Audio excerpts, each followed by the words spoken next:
el otro tema importante, el otro punto, hay otro punto que es la intención del autor, ¿sí? Y en este punto también es importante tener en cuenta algo que ya veníamos diciendo, que es que el autor sagrado escribe con determinada intencionalidad, en el sentido de que le habla a un auditorio determinado, y está hablando o está dialogando con alguna comunidad en particular siempre.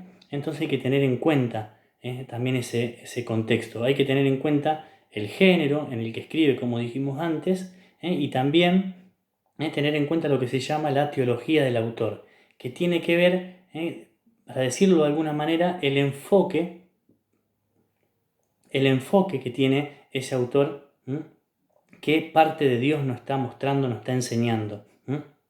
Nosotros vamos a leer a veces pasajes, o capítulos, o libros, o autores que nos hablan de la misericordia de Dios, o del perdón, o algunos hacen más, o se van a centrar más, otros autores, en mostrarnos quién era Jesús, o otros autores nos pueden hablar de relatos, es decir, de la historia, de cómo fueron los pasos, o cómo era la fe del pueblo de Dios.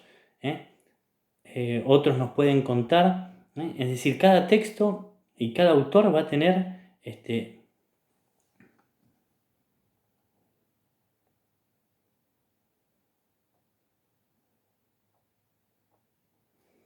decir, cada autor tenía su preocupación, digamos, religiosa, por decirlo de alguna manera, ¿no es cierto? Tenían sus propias preocupaciones. Y eso también hay que, es decir, contextualizar siempre. Este pasaje forma parte de este capítulo, de este autor, que tiene este enfoque, por decirlo de alguna manera, o que nos está mostrando esto de Dios, no lo otro. En este momento está hablando de esta parte.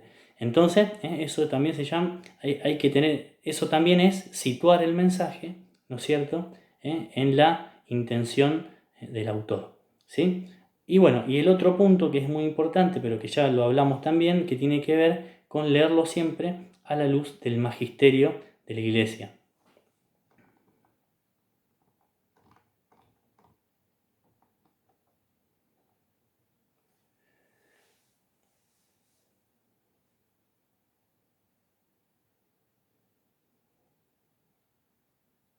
Es decir, el magisterio de la Iglesia es esa autoridad que dijimos que tienen los obispos, que tiene el Papa, de enseñar. Es la autoridad que tiene la Iglesia para enseñar y para cuidar la fe, ¿sí? Y está siempre, el magisterio está al servicio de la palabra, ¿no es cierto? Está al servicio de la revelación.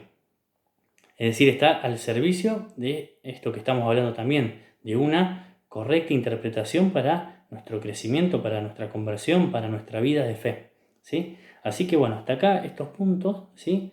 Y ya vimos lo que es vimos en el primer capítulo la Biblia, hasta acá esta clase, ¿sí?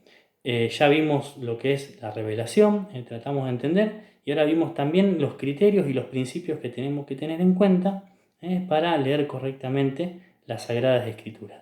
Así que lo espero en la próxima clase, y también le mando saludos a ustedes y a su familia, y hasta la próxima.